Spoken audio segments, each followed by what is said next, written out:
Yo siempre ando metiéndome con la cultura basada en centenarios, conmemoraciones, lo que los anglosajones y ahora casi todos los españoles llaman agenda, el depender de una agenda, unas intenciones ocultas, unas intenciones secretas que mueven a los medios de comunicación, a las universidades, a las instituciones, a hablar de determinados autores, de determinadas obras, a base de intenciones que no son precisamente eruditas, ni basadas, ni fundadas en la sed de conocimiento, en la necesidad de estudio, no, sino en, bueno, cochineo político o de otro tipo. Sin embargo, de lamentar que de manera indirecta lo que voy a hacer ahora se basa en una agenda, claro, por oposición, como es costumbre en mí, por contraposición. He visto a muchos pseudohistoriadores, de los que también me he ocupado muy por extenso en otros sitios, en otras disertaciones. He visto a muchos pseudohistoriadores que competían por ver quién escribió o en qué lengua se escribió la primera gramática, si en catalán o en valenciano, de una manera muy pueril, señalando la portada de los libros. Mira, aquí pone gramática, pero una obra que sea una gramática puede no llamarse gramática, y una obra que sí sea una gramática puede tener otro nombre, como Puerta de las Lenguas, ¿verdad? Y Anua, no tiene por qué llamarse gramática, y al mismo tiempo una cosa que se llame gramática puede...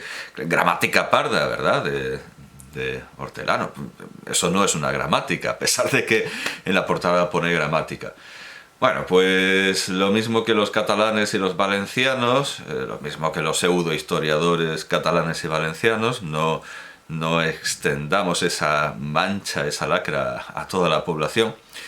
Los hispanistas, los españoles y muchos españoles, pues naturalmente también insisten en que la gramática de Nebrija fue anterior a cualquier gramática anglosajona, de los que llaman los anglos. Pobre Nebrija, pobre Nebrija, pobre Nebrija. Lo que hace con él la Real Academia y otras instituciones no tiene nombre. Ya quedó claro en la presentación de Nebrija en la Biblioteca Ideal y en otros lugares. Ya quedó claro cómo la Academia intentó por todos los medios falsificar, inventarse cosas sobre su vocabulario de latín en romance, de latín en romance, para intentar dar la razón a Menéndez Pidal cuando ya Leopoldo Lugones le demostró que no la tenía sobre la voz canoa. Y lo único que interesa de Nebrija es la gramática castellana y el vocabulario. Lo cual es absurdo, porque Nebrija es muchísimo más que eso. Lo que pasa es que, claro, para el que no sepa latín o no le interese, pues evidentemente todo eso queda fuera de su alcance. No se entera de lo que es Nebrija, no se entera del verdadero valor de Nebrija. Y en cuanto a la gramática castellana, el mérito de una gramática no es ser la primera, es ser buena, es ser buena. Y aunque Nebrija no deja de notar que la suya es la primera, lo hace más bien para disculparse de sus errores y dice que luego vendrán autores mejores, pero que la suya ha sido la primera, lo cual es un mérito, pero también una disculpa por no haberlo hecho tan bien como quienes seguirán. Bueno, hay que darle parcialmente la razón a Nebrija. Porque luego vinieron autores mejores, como el Brocense, que siempre hay alguien que dice, pero es una gramática latina, sí, pero también habla del castellano. Y por supuesto Correas. Pero hay que quitarle la razón a Nebrija, porque después también vinieron gramáticas muchísimo peores que la suya.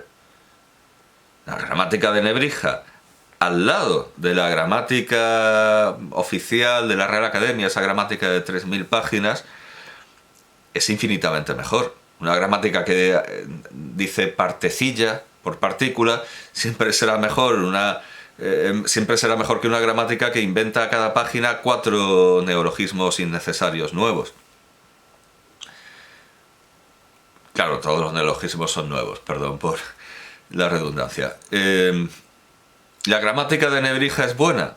Sí, claro, por supuesto que es buena. ¿Tiene errores? Por supuesto que tiene errores, como los de atribuir ciertos rasgos de nuestra fonología al árabe, cuando, en fin, no proceden de ahí. Y el tratado gramatical que voy a presentar también tiene esos errores. Por ejemplo, atribuye una influencia que no tiene al hebreo. Nebrija al árabe y el tratado gramatical del que vamos a hablar atribuye, por ejemplo, la Z al hebreo, lo cual es muy curioso porque se ocupa en hablar de la cantidad vocálica en el alfabeto griego y de su aplicación, de su aplicación, de su aprovechamiento, del aprovechamiento de estas grafías griegas en el islandés. Y luego, sin embargo, se descuelga con que la Z viene de Dalet y Tzade, una combinación de Dalet y Tzade, y que viene del hebreo. No sé, bueno, luego también, naturalmente, en su conocimiento del latín depende del latín que se enseñaba en aquellos tiempos, porque la C latina la da con la pronunciación K, Ko, ante estas dos vocales, pero Tse, Tsi, esta africada, Tse, Tsi, claro, es como pronunciaban los germanos cristianizados, Tse, Tsi. Bueno, ¿de qué obra gramatical estoy hablando? Del primer tratado gramatical, islandés. Desde luego me encantaría que lo hubieran hecho los vikingos para acabar dando en los morros a todos estos que insisten en que los vikingos eran subnormales y que los españoles sí que llegaron a América. Bueno, en fin. No me voy a extender otra vez en esto. No se les puede llamar vikingos, desde luego, porque la era vikinga, tal como la ven los anglosajones, pero nos podemos quedar perfectamente con esa periodización, tal como la ven los anglosajones, la era vikinga se extiende, se expande desde el saqueo, desde el salvaje saqueo y masacre en la abadía de Lindisfarne en el año 793, hasta el año 1066, hasta la conquista de Inglaterra por Guillermo, propiamente el conquistador. El primer tratado gramatical islandés pertenece, desde luego, a una era muy posterior. Estoy en la página de Wikipedia sobre el primer tratado gramatical y se resume que Hrein Benedictsson lo dató con la máxima precisión con la que se puede datar entre 1125 y 1175. Pero, como digo, en realidad esto de ser el primero da igual, y además eso de que sea el primero es porque es el primer tratado gramatical de 4, esto también se nos resume aquí, el primer tratado gramatical de 4 de los que hay en el Codex Wormianus. Y ahí voy desde luego a enlazar la página de Wikipedia sobre el primer tratado gramatical, y aquí hay un hipervínculo que nos liga con el Codex Wormianus. Es también un artículo muy interesante. Es el primero por ser el primero del Codex Wormianus. Ahora bien, todo esto de ser el primero, como digo, es hasta cierto punto muy secundario. Lo importante es que sean buenos tratados. Y la gramática de Nebrija es muy buena, más que por su imitación de esa gramática hiperramificada de los romanos, más que por esa imitación bueno, y también de los griegos. También los griegos empezaron con esa arborescencia innecesaria. Más que por eso, es buena por su prólogo y por algunas observaciones internas, pero desde luego lo que convierte la gramática de Nebrija en un clásico es su prólogo. Y la propia idea de hacer una gramática castellana. Idea que tuvo que defender, que desde luego encontró opositores. Pero es el prólogo lo que lo convierte en una excelente obra de filosofía de la historia. Ese es el mayor valor de la gramática de Nebrija. E igualmente, el primer tratado gramatical, que como digo, tiene esos errores, como lo de considerar que la Z viene del hebreo, que es una cosa rarísima. No tiene muchos errores, hay que decir, porque es muy breve. Es muy breve y está escrita por una persona inteligente, entonces difícilmente es más breve que la... No mucho más, no mucho más. Incluso puede tener las mismas dimensiones, más o menos, pero hay que tener en cuenta que la gramática, el primer tratado gramatical, es solo un tratado de fonología. Es solo la primera parte de un estudio gramático completo, es solo la fonología. Y bien, sí, es muy interesante para quienes estudien el islandés antiguo, el islandés medieval, y aquí en Wikipedia vienen resumidas, pues sí, viene resumido el sistema fonológico dado por el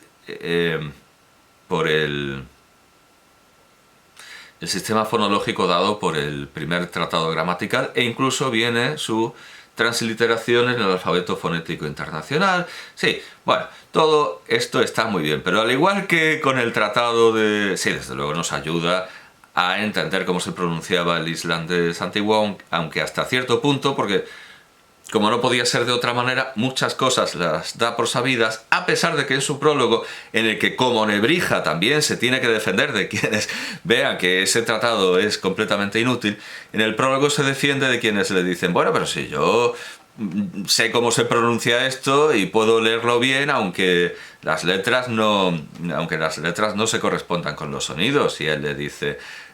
pues yo te responderé como en Los Simpsons, como Troy McClure. Le diré, no me gusta su actitud. Bueno, pues una cosa así, no me gusta su actitud. Pues le diré, dice el primer gramático, que, en fin, se ha intentado identificar con diversos eruditos, con diversos escritores, pero bueno, como no es seguro, pues no daré ninguna... Porque no es seguro. No se sabe quién es el primer gramático, así que llamémoslo simplemente el primer gramático. Me parece más apropiado. Pues le dice, pero eso no es por la virtud de las letras, sino por tu propia virtud. Y evidentemente el que no tenga esa virtud no lo va a poder leer bien. Eso pasa hoy día todavía con los rusos, que dicen que la diéresis y ciertos signos diacríticos pues solo deberían aparecer en los libros para los niños, bueno, y que los acentos solo deberían aparecer en los diccionarios. Claro, se les puede decir lo mismo que el primer gramático. Ellos dicen, es que no hace falta, es que ya lo sabemos ya, pero otra gente no lo sabe. Y en cuanto alguien pierda esa virtud y las cosas se vayan olvidando, ¿quién va a leer bien? ¿Quién va a leer bien el ruso? ¿Quién va a leer bien?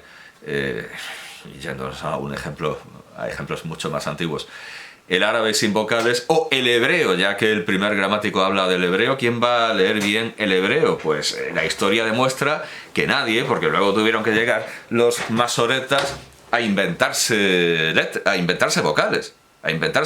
Precisamente porque los hebreos decían, no, si yo ya lo sé leer, ¿para qué hacen falta más signos? Y al final pues nadie sabía cómo se pronunciaba el hebreo antiguo y hubo que inventárselo. Es que los masoretas se lo inventaron. Bueno, en fin, como digo, el primer tratado gramatical tiene desde luego interés gramatical, pero al igual que la gramática de Nebrija, yo diría que su mayor interés es filosófico, y si no queremos irnos tan alto, digamos que didáctico. pedagógico, es una obra enormemente didáctica, un auténtico dechado de cómo enseñar, de cómo dar ejemplos. Muy divertido, es un tratado muy divertido, muy razonable, y desde luego que se basa en un dístico de Catón, que evidentemente no es de Catón el Viejo, sino de Catón Dionisio Catón, en el que nos desaconseja perder el tiempo discutiendo con los verbosos, con la gente que tiene verborrea, lo cual es una máxima sagrada, una máxima completamente a seguir cuando se trata de gramática y de hablar con gramáticos, porque no hay gente más verbosa, y que, como luego dice el primer gramático, no se recuerde que todo el mundo tiene la palabra, pero no todo el mundo tiene la sabiduría. Todo el mundo sabe, digamos, todo el mundo sabe hablar, pero no todo el mundo sabe pensar. Durante mucho tiempo, el primer tratado gramatical, el primer gramático, era una asignatura que tenía pendiente, era una materia de estudio que quería completar. Desde que leí una referencia y aquí hay una bibliografía muy buena, fuentes para este artículo de Wikipedia: Robbins, una breve historia de la lingüística, A Short History of Linguistics. Pues por Robbins es por lo que yo y seguramente mucha otra gente ha conocido al primer tratado gramatical, porque Robbins se quiso salir de esto de no, la primera gramática catalana, no, hay que ir un poco fuera de tu pueblo, fuera del campanario de tu pueblo. Y decía lo que acabo de decir Robbins, y es verdad que es un tratado muy divertido, con ejemplos muy entretenidos. Robbins ponía como ejemplo el ejemplo: no todas las cervezas son iguales, para distinguir la pronunciación entre todas y cervezas. No en esa forma que se supone, bueno, no sé si céltica o... No, en la forma que en inglés da el, como en ginger ale, que sí que se puede confundir con all, ¿verdad? Bueno, en el inglés moderno, para hablar de una lengua que es más cercana a todos, más cercana que el islandés antiguo.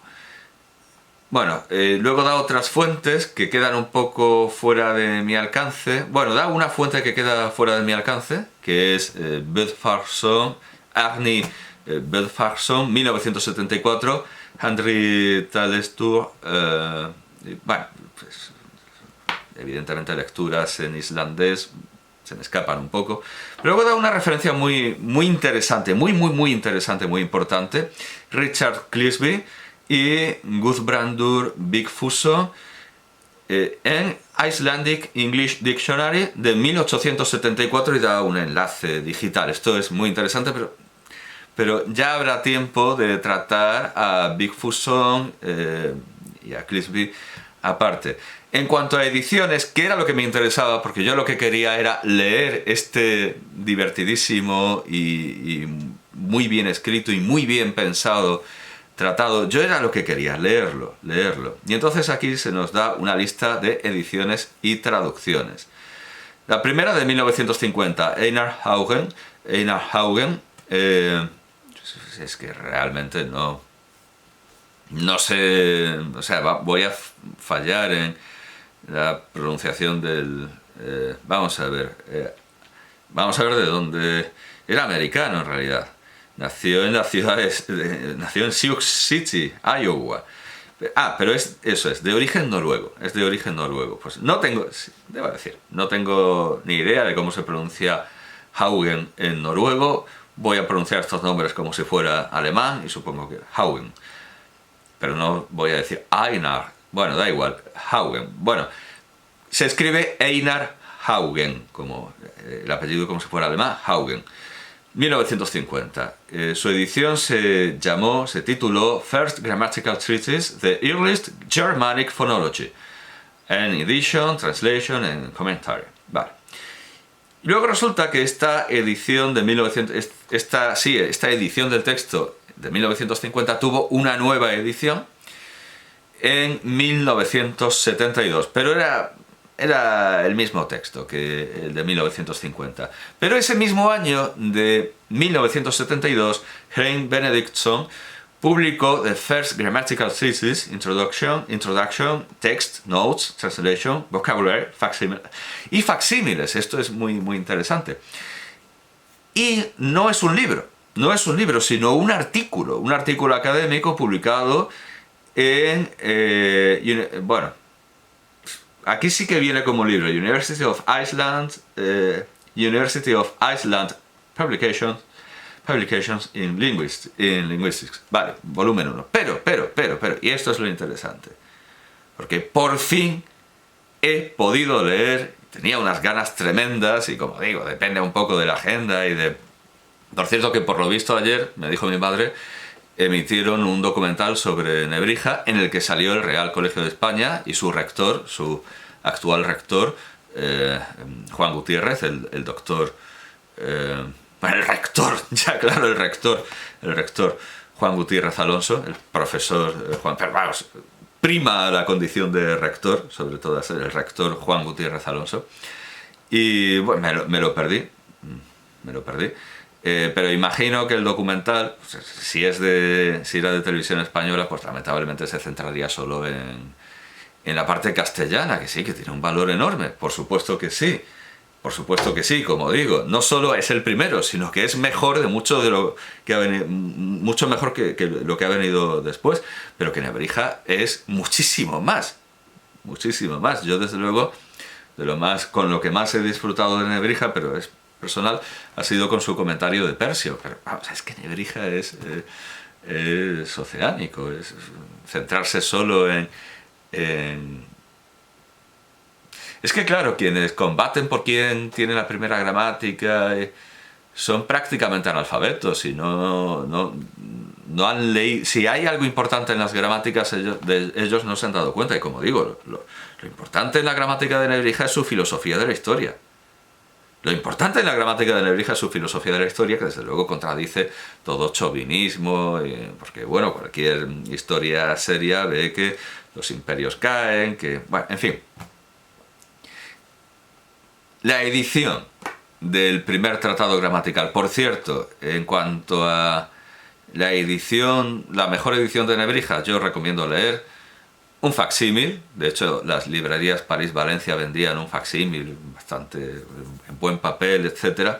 Porque hay una edición de Quillis que no, eso no es una edición. Eso no es una edición. A lo mejor ha salido alguna más tarde, pero lo que Quillis llamó edición, eso es una chapuza, es un desastre, y lo de siempre. Si hay algo interesante, que lo hay, y muchos de ellos no se dan cuenta. Bueno, pues resulta que en Internet hemos dicho que se publicó en 1950 esta primera edición. Ajá. Es que Wikipedia lo da como si fuera un libro. Pero es un artículo. Perdón, sí, no, me he equivocado, no es la de 1972. Es que claro, yo lo que quería era leer el texto y me he saltado la introducción, me he saltado el análisis, pero también tiene facsímil esto, por cierto, también. Bueno, Wikipedia también da el texto en islandés antiguo tal cual, crudo, en la página Old Norse Texts, es decir, old.no, claro, es que... no es una sigla, es old, ya está. Se ve que los dominios .no, los dominios noruegos no son muchos, se han quedado con old.no. Bueno, pues aquí está el Firsta Malfredirik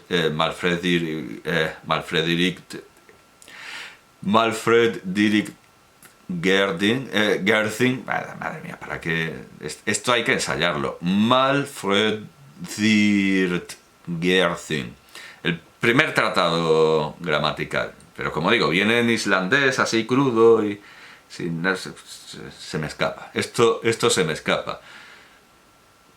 A Borges no se le escaparía, claro, por supuesto, pero bueno, yo no me he dedicado con esa delectación a los estudios islandeses. Bueno, en la página JS Store, que por cierto, a ver qué significa, Store, supongo que la J es de Journal, bueno, Store, aquí hay una pregunta, Google contesta rápido, ¿qué es la base de datos Store? Pero no dice lo que significa. Imagino que la J es de... Ah, aquí está. No es una sigla, es un acrónimo. J es de Journal, y Store es de Storage. Journal Storage. Bueno, pues en Journal Storage, en JSTOR, está la traducción, el facsímil, el comentario de Einar Haugen, en la revista Language, volumen 26, número 4, monografía lingüística número 25, una monografía dedicada al primer tratado gramatical. Y es el número, pero es un número especial, octubre-diciembre de 1950, páginas 4 a 64, son 61 páginas. Y se puede leer en JSTOR dando el correo personal. Uno entra, le dan licencia para leer 100 artículos al mes, y uno de los primeros artículos que debería leer sin duda alguna es esto, que no es un artículo, sino la edición del primer tratado gramatical, que desde luego merece la pena la lectura. Como digo, enlazaré el simpático comentario bastante completo que hay en Wikipedia, pero claro, el fallo de Wikipedia es que no sabe remitir, o sea, es esta incompletitud, es este fallo al dar la referencia de Haugen, y además aquí hay una coma, se ve que está cortado, han hecho una pequeña chapuza. Bueno, pues esto lo completo yo, dando el enlace o simplemente indicando que eso está en Journal Store, y que es el número 26 de la revista Language, una monografía lingüística de octubre-diciembre de 1950. Y como digo, realmente merece la pena el estudio. Y he de lamentar que, bueno, me haya recordado que no lo había leído y que tenía que leerlo. Los valencianistas, los blaveristas y los catalanistas arrojándose memes unos a otros, como digo, sin prácticamente saber ni leer, ni en su propia lengua ni en otras, porque eso no es lo que les importa.